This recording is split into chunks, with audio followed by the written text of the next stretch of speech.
En este miércoles de la octava de Pascua, la Iglesia nos propone para nuestra meditación el relato de los discípulos de Emaús, que se encuentra en Lucas 24, 13 al 35. Se los leo.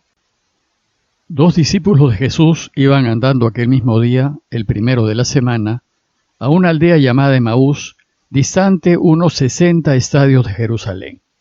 Iban comentando todo lo que había sucedido, y mientras conversaban y discutían, Jesús en persona se acercó y se puso a caminar con ellos, pero sus ojos no eran capaces de reconocerlo.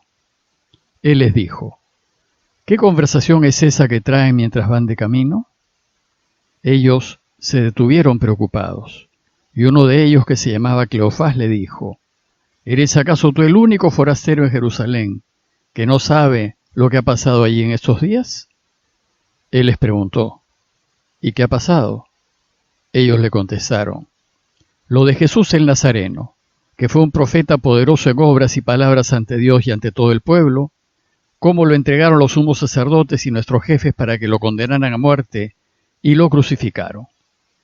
Nosotros esperábamos que él fuese el futuro liberador de Israel. Y ya ves, hace ya 2 días que esto pasó. Es verdad que algunas mujeres de nuestro grupo nos han sobresaltado, pues fueron muy de mañana al sepulcro, no encontraron su cuerpo, e incluso vinieron diciendo que habían visto una aparición de ángeles que les habían dicho que estaba vivo.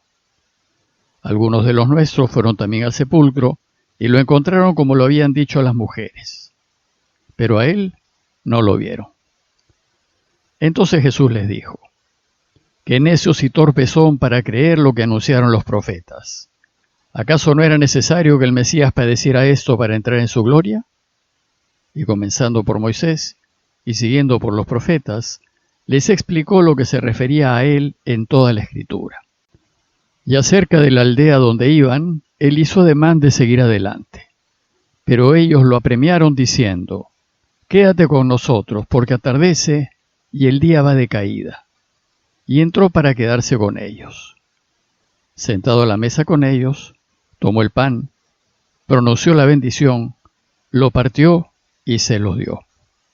A ellos se les abrieron los ojos y lo reconocieron, pero él desapareció. Ellos comentaron: ¿no ardía nuestro corazón mientras nos hablaba por el camino y nos explicaba las Escrituras? Y levantándose al instante se volvieron a Jerusalén, donde encontraron reunidos a los 11 con sus compañeros, que estaban diciendo: «Era verdad, ha resucitado el Señor y se ha aparecido a Simón». Y ellos, por su parte, contaron lo que les había pasado por el camino y cómo lo habían reconocido al partir el pan. Una vez que concluyó ese tristísimo sábado, en donde la comunidad, encerrada, la pasó llorando y lamentándose por lo sucedido, esa noche, y ya de domingo, los discípulos se prepararon para iniciar sus actividades ordinarias, no bien saliese el sol. El proyecto que Jesús les había propuesto era realmente extraordinario: buscar que su Padre reine y que su reinado de paz y de justicia transforme el mundo entero. Y ellos lo habían seguido muy ilusionados. Pero lo mataron. Y su proyecto hasta ahí nomás llegó. Sin el liderazgo de Jesús, seguir en la comunidad ya no tenía mucho sentido. En esta situación, el texto parece indicar que algunos decidieron dejar la comunidad y volver a sus pueblos. El evangelista nos dice que al menos 2 de ellos decidieron partir.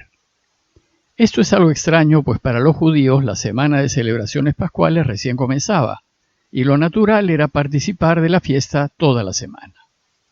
La razón para partir fue tal vez la enorme desilusión y tristeza que los invadió con la muerte de Jesús. De esta manera, la comunidad empezó a disolverse. En eso llegaron las mujeres a decirles a todos que la tumba estaba vacía y que el cuerpo de Jesús había desaparecido. Y vimos ya que esta noticia conmovió a los presentes. Pero los 2 discípulos decidieron igualmente partir, ya que no había nada que hacer. Dice el texto que los 2 iban andando aquel mismo día, el domingo, a un pueblo llamado Emaús, distante unos 60 estadios de Jerusalén, es decir, más o menos la distancia de un día de camino. Iban comentando todo lo que había sucedido. Y dice el texto que mientras conversaban y discutían, Jesús en persona se acercó y se puso a caminar con ellos, pero sus ojos no eran capaces de reconocerlo. Ya explicamos ayer por qué los suyos no podían reconocer a Jesús. Debemos tener presente que Jesús resucitado siempre camina con nosotros en el camino de la vida y que nos lo podemos encontrar en cualquier momento. Entonces, según Lucas, Jesús les dijo, ¿y qué es lo que vienen conversando por el camino? Jesús busca hacerlos hablar, a modo de catarsis, para que se desahoguen de la pena que tienen y puedan así descubrir que vive. Ellos, dice Lucas, se detuvieron preocupados por lo que está pasando, la injusticia, el abuso, la prepotencia, la impunidad, y por cómo quedaba la comunidad que habían dejado. Uno de ellos, Cleofás, le dijo, ¿eres acaso tú el único forastero en Jerusalén que no sabe lo que ha pasado allí en estos días? Una crucifixión en víspera de Pascua debe haberse comentado ampliamente. Pero Jesús, haciéndose el desentendido, preguntó, ¿y qué es lo que ha pasado? Esto dio pie a que ellos le contasen lo sucedido y lo que los tenía compungidos. Lo de Jesús el Nazareno, le dicen, que fue un profeta poderoso en obras y palabras ante Dios y ante todo el pueblo. Aquí los discípulos hablan de Jesús como un profeta poderoso. Ya no hablan de él como Mesías, porque ha muerto. Pues si realmente hubiese sido el Mesías, no hubiese muerto. Será recién con su resurrección lo que hará que la comunidad proclame ya sin dudas que él es el Mesías esperado. Y después, poco a poco, la comunidad también se dará cuenta de que porque resucitó, también es Dios. Además, los dos le cuentan que los sumos sacerdotes y nuestros jefes lo entregaron para que lo condenaran a muerte y lo crucificaron. Hasta aquí los de Emaús cuentan los hechos que ya conocemos. Pero también le hablan de sus esperanzas y frustraciones. Y le dicen, y nosotros esperábamos que él fuese el futuro liberador de Israel. Lo creíamos el Mesías, creíamos que él iba a echar a los romanos de Israel. Pero, le dicen, ya ves, hace ya 3 días que sucedió esto. Es decir, lo mataron. Y todas nuestras esperanzas se vinieron al suelo. Y le cuentan también lo que descubrieron las mujeres esa madrugada. Algunas mujeres de nuestro grupo nos han desconcertado, pues fueron muy de mañana al sepulcro y no encontraron su cuerpo. Incluso volvieron diciendo que habían visto hasta una aparición de ángeles que les habían dicho que estaba vivo. Los 2 hombres aquí descalifican el testimonio de las mujeres. Pobrecitas, ¿cómo estarán de afectadas? Que hasta han visto ángeles. En Israel, el testimonio de una mujer no era de fiar. Valía menos que el testimonio de un hombre. El verdadero testimonio lo dan los hombres. Por eso dice el texto que algunos de los nuestros fueron también al sepulcro, a ver si era cierto. Y lo encontraron como habían dicho las mujeres, pero a él no lo vieron. El texto nos dice que entonces Jesús les dijo, «Qué necios y torpes son ustedes para creer lo que anunciaron los profetas.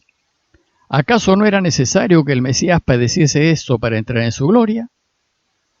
Les dice que no han entendido las Escrituras. Y comenzando por Moisés y siguiendo por los profetas, les explicó lo que se refería a él en toda la Escritura. Jesús les hace un recorrido por el Antiguo Testamento y les hace descubrir el sentido de la historia de la salvación, es decir, de todo lo que Dios hace en la historia para que volvamos a Él y vivamos. Entonces todo el largo camino hasta Emaús fue una catequesis que Jesús les dio. Y acerca del pueblo de Emaús, dice el texto que Jesús hizo ademán de seguir adelante. Pero ellos le dijeron, «Quédate con nosotros, porque ya atardece y está anocheciendo». Ellos estaban entusiasmados con las explicaciones que Jesús les estaba haciendo y no querían que se vaya. Y nos dice Lucas que entonces Jesús entró para quedarse con ellos. Y cuando estaba a la mesa, tomó el pan, pronunció la bendición, lo partió y se lo dio. Estas son las palabras de la Eucaristía. Ellos estaban celebrando la Eucaristía. De hecho, el camino hasta Emaús es toda la primera parte de la Eucaristía, en donde la Iglesia lee las Escrituras y las explica. Lo cierto es que la Eucaristía vivida en plenitud nos abre los ojos y lo reconocemos resucitado. Y, como le sucedió a los dos de Emaús, nos damos cuenta de que efectivamente vive. Pero Él, en su cuerpo glorificado, nos dice el texto que desapareció de su lado. Y entonces Lucas nos relata los efectos que el encuentro con Jesús produjo en sus discípulos. Comentaron: ¿no ardía nuestro corazón mientras nos hablaba por el camino y nos explicaba las Escrituras? Reconocen que estaban consolados mientras oían a Jesús. Y entonces inmediatamente se levantaron y regresaron a la ciudad. Regresaron rápidamente en su vida, desafiando los peligros de la noche, fieras y ladrones. Pero eso ya no les importaba. Lo único que querían era contar lo sucedido. Y al llegar a la ciudad, los encontraron reunidos a los 11 con sus compañeros que estaban diciendo: era verdad, el Señor ha resucitado y se ha aparecido a Simón. Los 11 y el resto de la comunidad tuvieron también una experiencia de Jesús resucitado. Y todo el lugar era una algarabía, estaban felices, no cabían en sí. Entonces ellos también contaron lo que les había pasado por el camino y cómo lo habían reconocido al partir el pan. Partir el pan es otra manera de llamar a la Eucaristía. Para concluir, deseo invitarlos a ponernos en el lugar de los discípulos, quienes se llenaron de alegría al experimentar la presencia de Jesús resucitado, y dejarnos tocar y contagiar de esa alegría, pidiéndole a Dios que la certeza de la resurrección de Jesús nos llene de esperanzas el corazón. Parroquia de Fátima, Miraflores, Lima.